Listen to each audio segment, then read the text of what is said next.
प्रतिभा किसी की मोहताज नहीं होती और ये सच साबित करके दिखा दिया है लांबी अहीर की सरपंच नीरू यादव ने। नमस्कार, नरेंद्र स्वामी केटीआर वॉइस से आज हम आपको रूबरू करवा रहे हैं एक ऐसी शख्सियत है जो कौन बनेगा करोड़पति में पार्टिसिपेट होकर अपने गांव पहुंची हैं। उनसे मिलते हैं, उनसे पूछते हैं कि किस तरह का कार्यक्रम हुआ और ये किस तरह का सपना था आपका और आज इस मुकाम पर पहुंचे, क्या कहेंगे इस बारे में? देखिए, सपना तो जब सरपंच बनी थी तब ये करने का था कि गांव में कुछ अच्छा करें, कुछ हटके करें। और क्योंकि महिला सरपंच थी तो कहीं ना कहीं एक सॉफ्ट कॉर्नर महिलाओं के लिए भी था, उनके लिए कुछ अच्छा करें। लेकिन हाँ, इतना नहीं सोचा था कि एक दिन केबीसी में जाने का मौका मिलेगा, हॉट सीट पर खेलने का मौका मिलेगा। तो ये जो चीज़ थी ये किसी सपने से कम नहीं थी। जैसे एक सपना देखा हो और वो साकार हो जाए, तो उसका इतना नहीं सोचा था कि इतने काम को इतना अप्रिसिएशन मिलेगा और मैं हॉट सीट पर खेल पाऊंगी। हर व्यक्ति का सपना होता है कि अमिताभ बच्चन के साथ बैठ करके और बातचीत हो। बिल्कुल बिल्कुल सपना होता है, जिनको बड़ी स्क्रीन पर देखा था। और जब पहले जब शुरुआत में कौन बनेगा करोड़पति जब शुरू हुआ था तो हमें बड़ा क्रेज था। हम रात को 9 बजे तक जागते थे और इंतजार करते थे कि देखेंगे।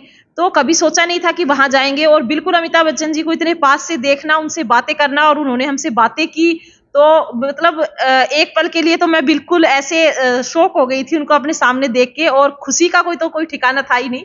तो बहुत अच्छा लगा वहां पे जाके। जब सवाल उनसे आए तो कैसा महसूस किया आपके? बहुत अच्छा महसूस किया। अच्छे क्वेश्चंस थे जो उन्होंने पूछे और हमने भी अच्छे से उसके पूरे कॉन्फिडेंस से जवाब दिया। तो बहुत अच्छा लगा। क्या कोई प्राइज तक पहुंचे?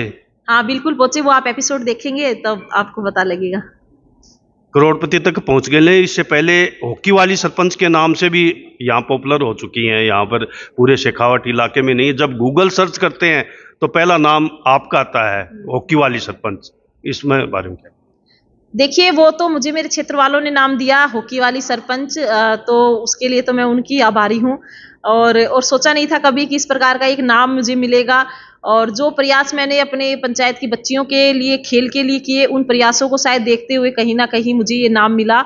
और अपने पंचायत में एक महिला लड़कियों की सशक्त हॉकी की टीम मैंने बनाई, जिसके लिए मैंने अपना 2 साल का मानदेय त्याग दिया।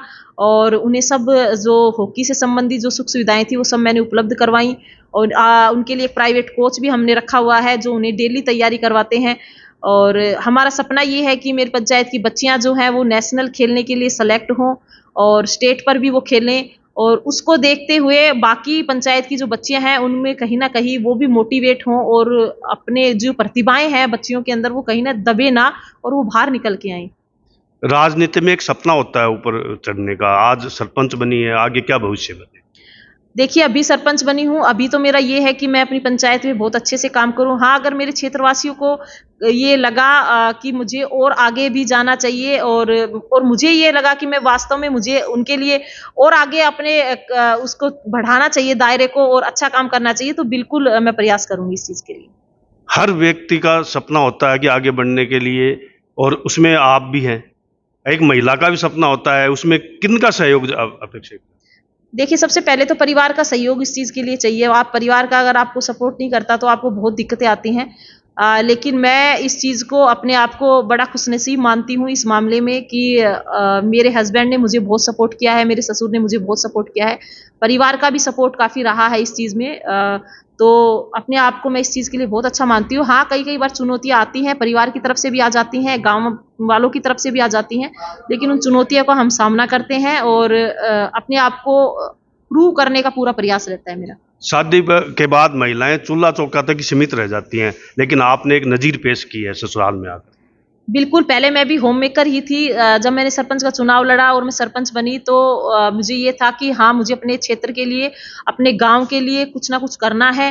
क्योंकि मौके आपको बार-बार नहीं मिलते। जब भी आपको मौका मिले तो आपको अपना 100% दे के अपने आप को प्रूव करना चाहिए। मैं भी बस वही कर रही हूँ और अब भी मेरा ये प्रयास है कि मैं और अच्छा अपने पंचायत के लिए, अपने गाँव के लोगों के लिए कर सकूँ। और चौका-चूल्हा करना भी कहीं न कहीं महिलाओं के लिए मैं ये नहीं कहती कि गलत है। जो घर संभालती हैं वो महिलाएं भी अपना पूरा योगदान देती है। घर संभालना आसान काम नहीं है, और कहते हैं ना कि औरत कमाती नहीं है, लेकिन अगर वो बचाती कितना है तो ये चीज भी उसकी कमाई है। तो इस चीज को अंडर एस्टिमेट नहीं करना चाहिए कि कोई औरत चौका चूल्हा करती है। या एक होम मेकर की लाइफ बहुत ज्यादा डिफिकल्ट होती है, क्योंकि उसे सबको साथ लेके चलना पड़ता है। एनजीओ बना करके बर्तन बैंक बनाया है गांव के लिए भी, ये भी एक उपलब्धि है। हाँ, बिल्कुल उपलब्धि है ये। हमारा पर्यावरण आज इतना दूषित हो रखा है जिसकी कोई सीमा नहीं है, तो हमने उस क्षेत्र में एक छोटा सा ये प्रयास किया है अपने गांव के अंदर कि हम प्लास्टिक का कम से कम मात्रा के अंदर उपयोग करें, और एक छोटा सा प्रयास पर्यावरण में हमारी तरफ से ये किया गया है। और एक मैंने ये नवाचार भी मैंने अपनी पंचायत में किया है कि किसी बच्चे का जन्म होता है तो हम उनसे पेड़ लगवाते हैं, कोई लड़की की शादी होती है तो कन्यादान में मैं पेड़ देती हूँ, कोई नई बहू शादी करके जब आती है तो उसकी मुंह दिखाई में हम पेड़ लगवाते हैं। तो अभी मैंने मेरे एनजीओ के माध्यम से बुहाना पंचायत तहसील के अंदर भी मैंने पेड़ वितरित किए हैं। हर सरकारी विद्यालय के अंदर बच्चों से पेड़ लगवाएं, टारगेट रखा है हमने 21,000 पेड़ों का। तो एक पर्यावरण के क्षेत्र में, क्योंकि बहुत जरूरी है, अगर हम नहीं करेंगे तो कौन करेगा। तो ये एक मुहिम मैंने चलाई है, तो पर्यावरण के क्षेत्र में भी हम काम कर रहे हैं और वो बहुत जरूरी है आज के टाइम में। क्या पीयर में भी राजनीतिक वातावरण रहा? नहीं, पीयर में कोई राजनीतिक वातावरण नहीं रहा। मेरे पापा जो हैं वो एजुकेशन डिपार्टमेंट से, मम्मी भी एजुकेशन डिपार्टमेंट से रही, तो परिवार में कोई राजनीतिक का नहीं रहा। यहाँ पे आई, पर हाँ, जब मैं यहाँ आई तो मुझे था कि सोशल कुछ करना है, अच्छा कुछ करना है। और उस टाइम जब महिला सीट आई तो एक भी विचार बनाया कि चुनाव लड़ना है, तो चुनाव लड़े, और गांव वालों ने इतना विश्वास, इतना सपोर्ट दिखाया और मेरे को अपनी पंचायत की सरपंच के तौर पे चुना, और मुझे मौका मिला कुछ अच्छा करने का। क्या विधायक का भी चुनाव लड़ेंगे?